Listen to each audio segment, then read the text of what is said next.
Tooth परी, win love bites review, full marks for idea but known for the rush. कहानी के विकास के लिए संबित मिश्रा की मदद से प्रतिम डी गुप्ता द्वारा लिखित टूथ परी कल्पना और वास्तविकता के बीच एक धुंधली रेखा पर है। टूथ परी, विन लव बाइट्स रिव्यू, इसके बारे में क्या है? जीवन के संकेत के साथ एक पिशाच अभी भी कोलकाता की सड़कों पर भटकती है। एक दिन तक वह एक आदमी का शिकार करती है और उसे काटते समय अपने कुत्ते को खो देती है। वह फिर एक शर्मीले दंत चिकित्सक से मिलती है और उसके प्यार में पड़ जाती है, केवल यह महसूस करने के लिए कि वे दो अलग अलग दुनिया से संबंधित हैं। क्या उनका प्यार टिक पाएगा? टूथ परी, विन लव बाइट्स रिव्यू क्या काम करता है? प्रौद्योगिकी में वृद्धि और दर्शकों को तकनीक को समझने में मदद करने के लिए संसाधनों की उपलब्धता के साथ उनसे अविश्वास के निलंबन की अपेक्षा करना बहुत अधिक कठिन हो गया है। वास्तविक दुनिया में फैंटेसी का सम्मिश्रण करना और फिर दोनों को एक ही कहानी का हिस्सा बनाना आसान काम नहीं है। ए स्ट्रेंजर थिंग्स को अपनी दो दुनियाओं को समझाने के लिए सबसे बड़े जॉनर झुकने वाले शो में से एक बनने के लिए पूरे सीजन का निवेश करना पड़ा। नेटफ्लिक्स की नवीनतम पेशकश टूथ परी एक ऐसा सेटअप है जिस पर अच्छी तरह से शोध किया गया है और आकार दिया गया है, लेकिन क्या ये उस शैली के लिए सही है जिसमें ये गेम चेंजर बनना चाहता है? कहानी के विकास के लिए संबित मिश्रा की मदद से प्रतिम डी गुप्ता द्वारा लिखित टूथ परी कल्पना और वास्तविकता के बीच एक धुंधली रेखा पर है, जहां एक भूतिया दुनिया के तत्व वास्तविक समय में प्रवेश करते हैं और मृत और जीवित के बीच एक कहानी सामने आती है। ऐसा नहीं है कि हमने इस प्रक्षेपवक्र को पहले नहीं देखा है, लेकिन यह वह डिजाइन है जिसे हमने नहीं देखा है। प्रतिम गहरे भूमिगत एक वैम्पायर बस्ती के अपने विचार में एक समानांतर दुनिया को डिजाइन करता है जो मनुष्यों के समान ही उन्नत है, क्योंकि तकनीकी रूप से भूत पिशाचों ने भी विकास देखा है। Gaming zone, high-tech lighting setup, hibernation pod और यह सब खून के प्यासे पिशाचों द्वारा उपयोग किए जाने को देखने के लिए यह एक मजेदार मोड़ है। चतुराई इस बात में भी है कि पिशाचों के विकास को लेखन में कैसे बढ़ाया जाता है। उनमें से कुछ हमारी सभ्यता जितने पुराने हैं और कुछ ऐसे जिन्होंने लगभग पूरा इतिहास देखा। वे उपनिवेशवाद के दौरान भारतीयों पर किए गए अत्याचारों, कोलकाता की खोज, पितृसत्ता, प्रेम की कमी और बहुत कुछ के नाम पर कोलकाता पर किए गए अत्याचारों के शिकार हैं। प्रतिम शो की शुरुआत में ही खुद को एक बहुत ही अलग राजनीतिक आवाज के रूप में स्थापित करता है और एक बिंदु तक एक रहता है जहां वह भूल जाता है।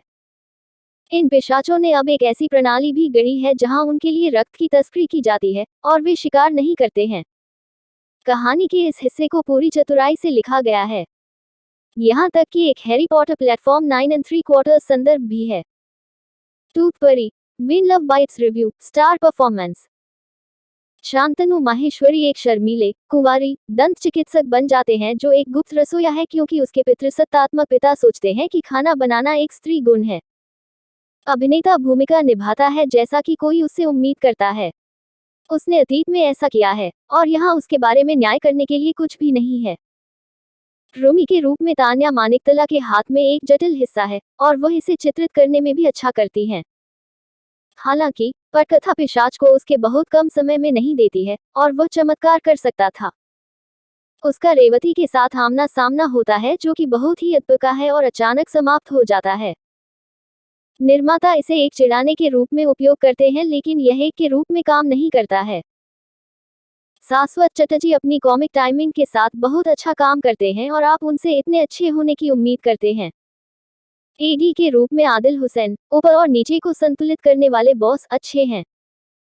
ये बनाने और प्रभाव के लिए कैरिकेचराइज एक हिस्सा है और यह अच्छी तरह से लैंड करता है। टूथ परी, विन लव बाइट्स रिव्यू क्या काम नहीं करता? टूथ परी के लिए जो काम करता है वह सब कुछ खत्म कर देता है जो नहीं करता है। निर्माता उनके सेटअप से इतने प्रभावित हैं कि वे भूल जाते हैं कि उनके पास बताने के लिए एक कहानी है, और जब उन्हें पता चलता है तो वे पूरी रफ्तार से दौड़ने लगते हैं। एक वैम्पायर ड्रामा के मूल में टूथ परी को गोधूली की तरह एक प्रेम कहानी माना जाता है, लेकिन प्रेम कहानी कहाँ है? रॉय और रूमी द्वारा साझा की जाने वाली केमिस्ट्री की कभी भी पर्याप्त खोज नहीं हुई है। वे उलझे हुए रिश्ते में किशोर बच्चे बन जाते हैं और अगले दिन ही इसे भूलने में सक्षम हो जाते हैं। अगर हम ज्यादा निवेश करने में सक्षम नहीं हैं तो हम उनके लिए कैसे जड़ जमा सकते हैं? इसे इस तथ्य से जोड़ दें कि निर्माताओं के पास कलाकारों तिलोत्तमा और रेवती में दो शानदार रूप से स्थापित महिलाएं हैं, लेकिन उन्हें कभी भी अपनी क्षमता दिखाने के लिए पर्याप्त खेल का मैदान नहीं दिया जाता है। शोम के पास कम से कम एक चंचल वाइब और एक ऐसा चरित्र है जो कुछ रिकॉल वैल्यू बनाने का प्रबंधन करता है, लेकिन रेवती को एक रूढ़िवादी हिस्सा मिलता है जो कहीं नहीं मिलता है। यहाँ तक कि प्रतिपक्षी कबीले कुटमुंडस को कभी भी इस तरह से अच्छी तरह से स्थापित नहीं किया गया है कि दर्शकों को नीचे के पिशाचों के लिए चिंतित हो सकता है, जैसा कि वे अपने अंडरवर्ल्ड कहते हैं। अंत तक पहुंचने की हड़बड़ी टूथ परी में इतनी सारी चीजों को कम कर देती है कि आप एक संभावित सेट को टॉस के लिए जाते हुए देखते हैं जिसमें मोचन का कोई संकेत नहीं है। ये एक अनोखा रोम कॉम आईपी हो सकता है जिसका भविष्य अच्छा होगा, लेकिन अब उम्मीद बहुत कम है। टूथ परी व्हेन लव बाइट्स रिव्यू आखिरी शब्द। टूथ परी इस निष्कर्ष से कहीं अधिक का हकदार है क्योंकि विचार उतना ही अच्छा है।